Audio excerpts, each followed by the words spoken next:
Last year, Bosch sent out their green 18-volt Recip saw, and that was the first Recip saw I'd ever used.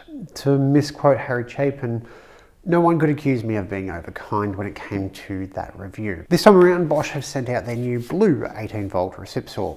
This is the GSA 18v-32. As the name implies, it's 18 volt, and it has a fairly hefty cutting stroke of 32mm. It's also Bosch's first brushless Recip saw.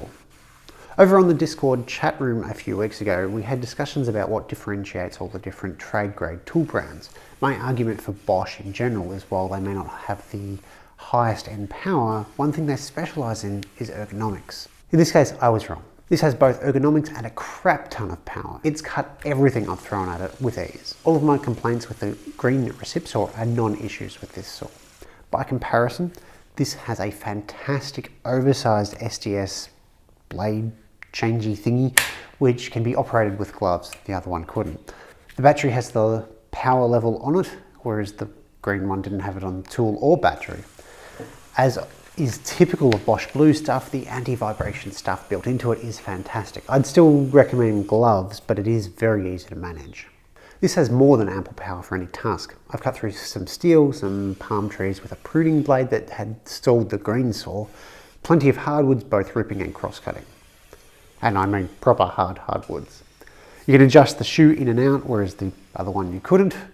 So that gets you better wear and tear on the blades. Speaking of blades, Bosch also sent out some of the Diablo carbide tip blades. These are the wood with embedded nail demolition blades rather than the steel cutting blades. So far, these chew through wood at a terrifying rate, and they actually even work by hand, despite the relatively large kerf for a handsaw. It'd be interesting to make some sort of handle for it, for when you need to quickly rough something by hand. Being carbide tipped rather than just high carbon tool steel, these blades are meant to last up to 20 times longer. I don't have any numbers on that, but so far they've just kept going and going and going. The saw also has both a variable speed trigger and speed dial. So why does it have two mechanisms? This is good because it lets you set a coarse range with the speed dial so you don't have to fight it to not go at full pace, and the trigger lets you dial in the exact speed you want very easily. Just like the blade change mechanism, both mechanisms can be accessed very easily with gloves on with just one hand. My only complaint around the trigger, and actually pretty much the entire saw, is more of a niggle than a full-blown complaint. The safety lock trigger part is very easy to bump when you've got gloves on, so it can lead to some unexpected starts, I guess. It's more something to be aware of, and it wasn't an issue I ran into. All my life's a circle, or something like that. Every tool I look at of late is weird looking. This doesn't look like any other 200 Recip saw. It is weird looking, but it is reasonably well balanced, and despite its somewhat unnatural appearance for a Recip saw, it actually handles very well and is quite comfortable. I've played with a few Recip saws in research, and it was interesting to see which ones felt much heavier, though actually weighed less, due to poor balancing.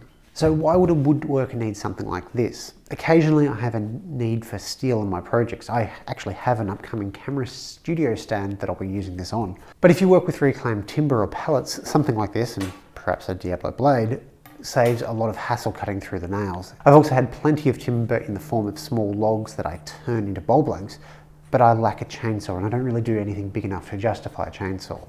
While this isn't aimed at being a chainsaw replacement, suddenly I have a lot more turning blanks than I had before. You don't need to take much off a log before it's safe to put on a bandsaw to chop up. I've also had to cut up some 150 by 150 posts before, Jarrow and red gum posts, and I've had to resort to hand tools to actually make the cut. Too heavy for the bandsaw to be used safely, jigsaw blades in these parts aren't long enough, and the 12-inch miter saws just don't have that sort of clearance. This saw will have a recommended retail price of $369 for the bare saw, no battery or charger.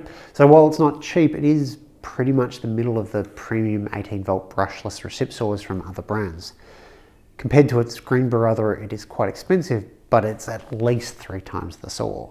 Overall, despite the odd looks, it is a very comfortable to use saw with oodles of power and some clever designs around the blade release mechanism.